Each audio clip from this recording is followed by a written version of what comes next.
Hey kids, Mr. Fly here, hope you're well. Another month has shot by, which means it's time for another bike news review. Another 2 episodes looking back over the UK bike news as reported in MCN over the last month. So if you're interested in the bike news from here in the UK for the month of August, stick around and stay tuned.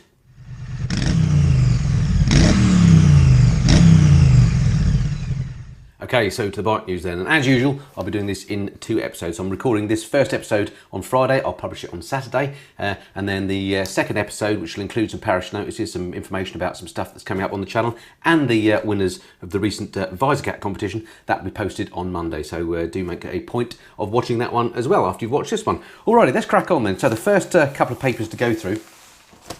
It was obviously a month ago when these came out, so I may have forgotten what some of this is all about. Let's have a look. First thing I've picked out. Rhonda to Bewley.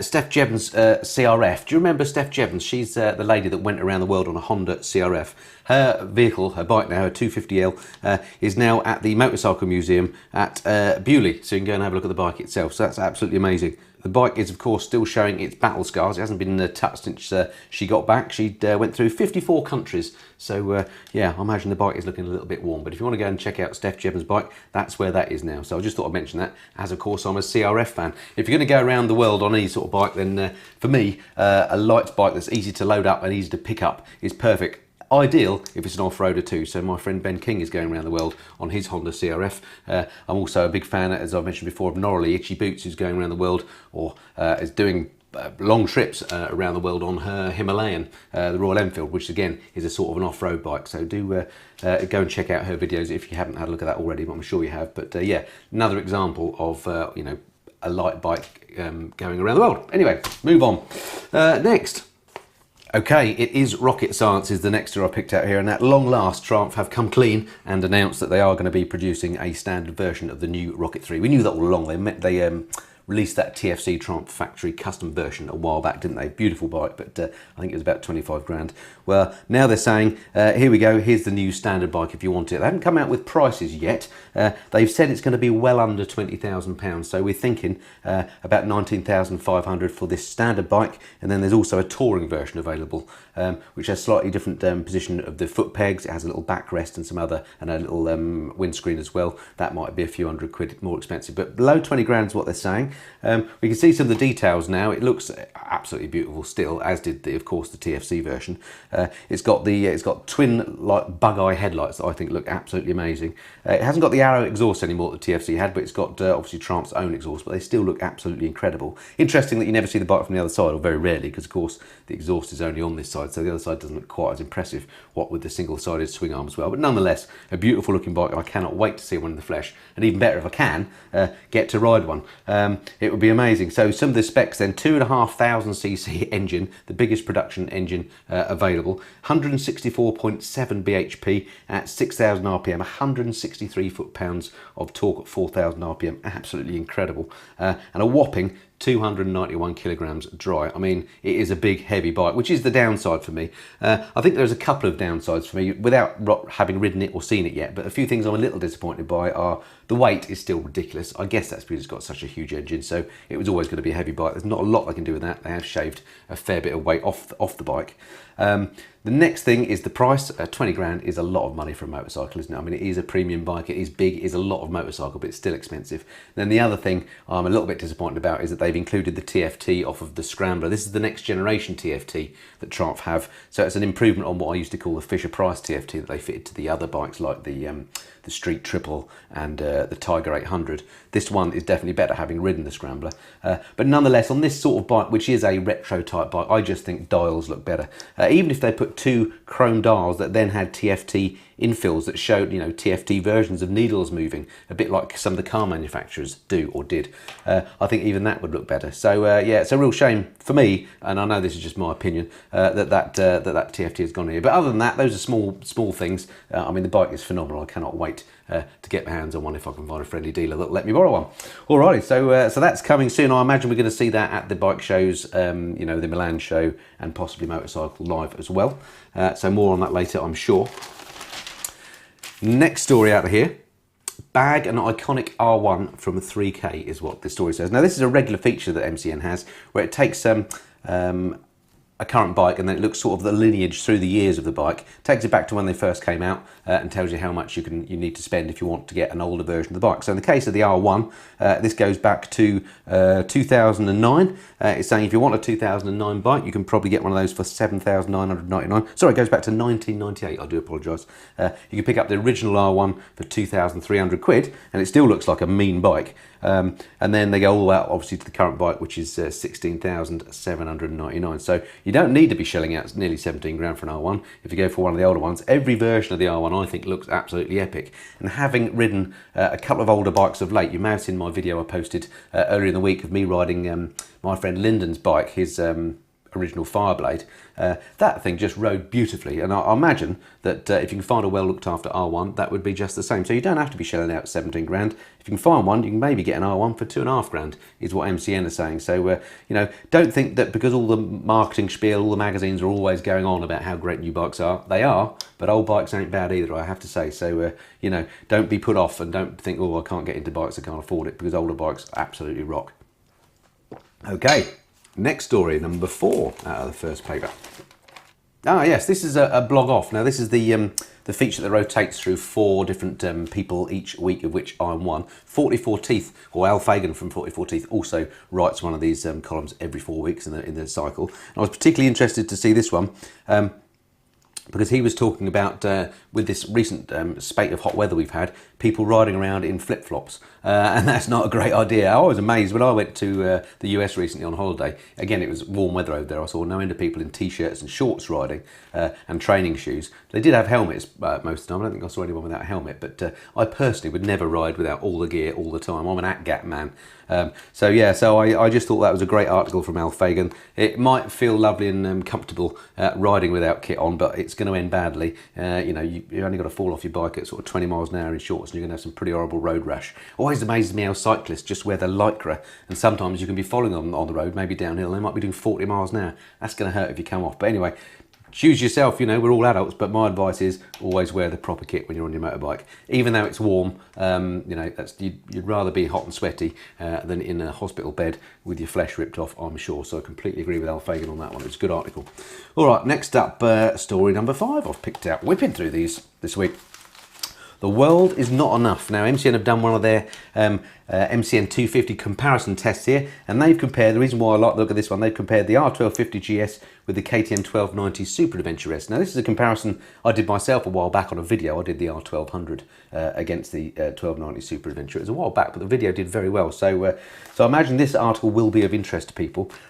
Basically, I'm pleased to say, when we go to the result, that they say that the BMW is a better bike. And I say I'm pleased to say that because that's what I said when I did my review as well. I got, as you know, as is usual, I got a lot of people say, you're wrong, it's the KTM that's the better bike. Of course, it depends what you want to do. The KTM is more of a hooligan bike. The engine is much, well, not much faster these days. The 1250 lump on the new BMW is a pretty respectable bit of kit. It certainly isn't slow, but the KTM is a bit more of an animal in that respect. So if you're an out-and-out sports bike fan, the KTM might be for you. But the BMW just does more things better more of the time than the KTM as far as I'm concerned. So things like the TFT I think is better. The ride, comfort of the ride is better. I can get my feet on the deck easier on the BMW. That's just because I'm a shorty at 5'8". The wind protection I think is better. The electronics I think are better. So, you know, all that sort of stuff I think is better on the BMW, and I'm glad to say that MCN have agreed as well with that. I'm just going to have a quick look through here and see if there's anything I've missed that they've said. They've basically summarised, said if outright speed and thrills take ultimate priority for you, then the one to go for is the KTM. But for most, the BMW is a better balanced adventure bike, and I would agree with that. So I'm really glad that MCN have said that as well. But a great article, and well worth reading if you're in the market for an adventure bike. Okie dokie. Story number 7 then. Come here.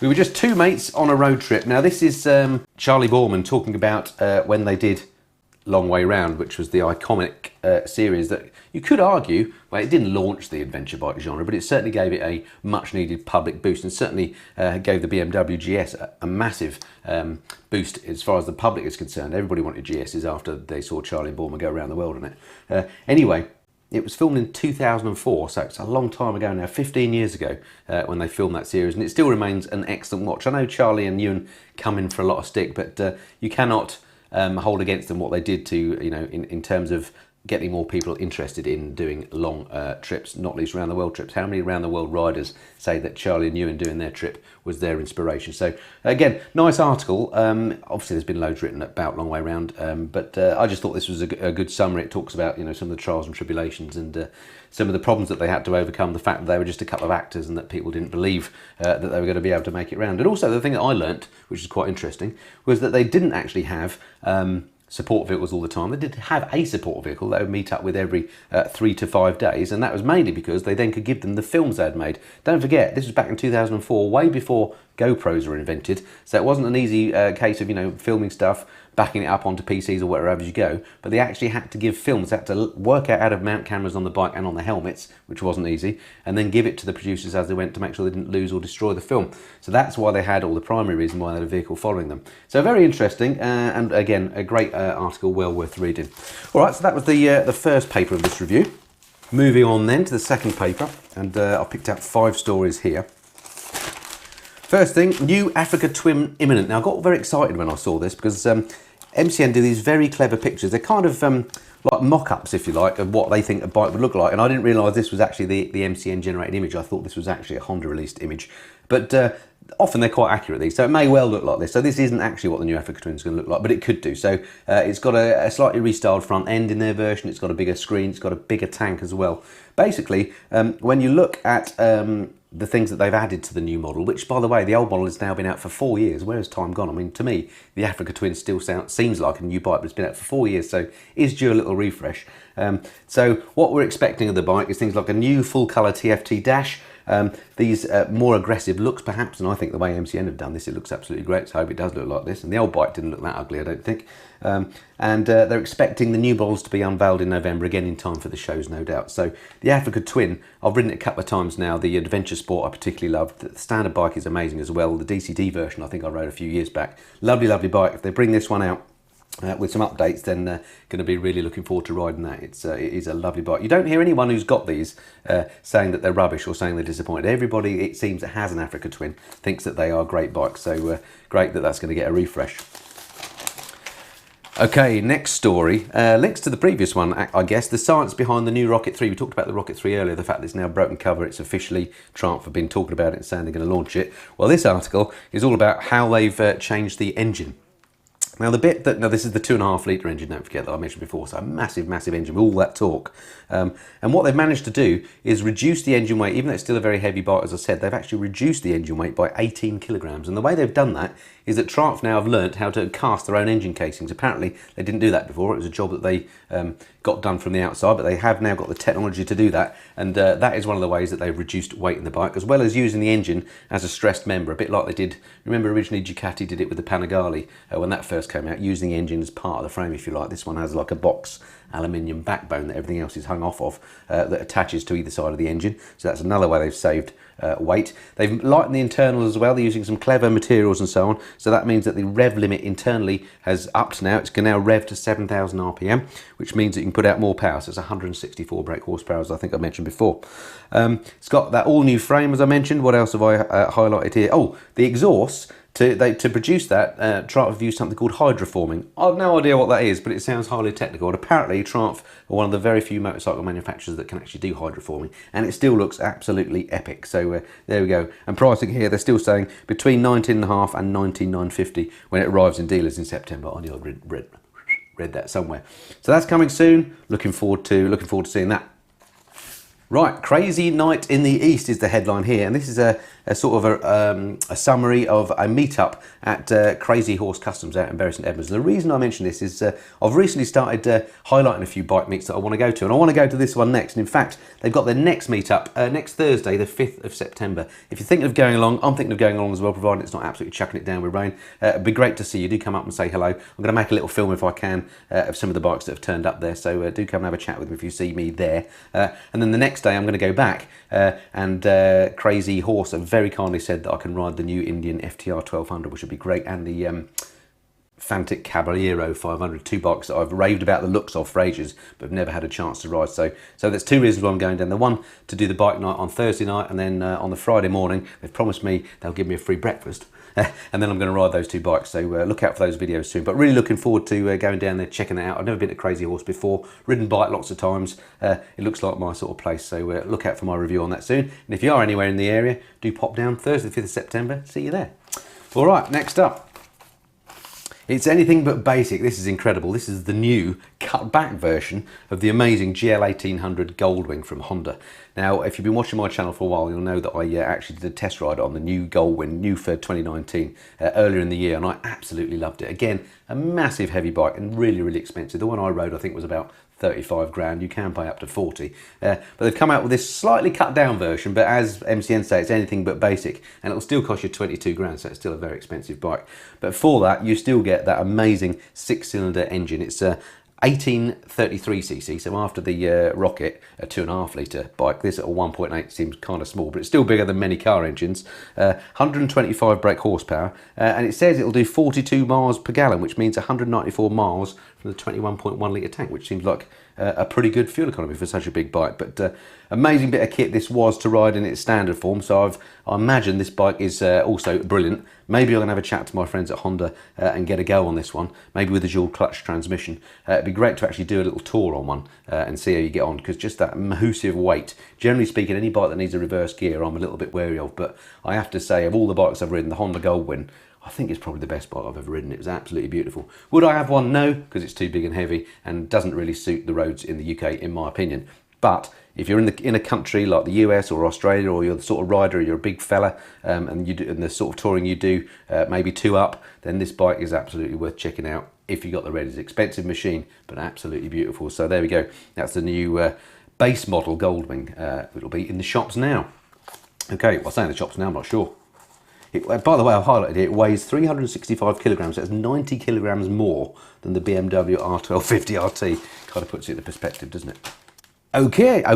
One of the things, one of the regular articles that MCN does is this thing called the bucket list. And it talks about things that you should do in your biking life. And one of this week, they're saying ride a classic British bike. And I'm all for this. I haven't ridden a classic British bike yet. Or have I? Actually, I've been riding some interesting older bikes of late. Again, videos coming up. I recently rode my first Norton, and that video will be coming up. Yeah, I would love to ride some older classic bikes, so I'll try and work that out, how I can do that in the next few weeks and months. But again, something well worth doing, I think. I've been so surprised and so pleased how well the older bikes have ridden that I have ridden. But I've not ridden anything that you'd really class as vintage. I've ridden older bikes, not vintage bikes. So yeah, I think that's a good thing to do. Unfortunately, summer's kind of coming to the end now, isn't it? But we've got September to go. We can have some nice days in there. Maybe time to get out and ride a classic bike.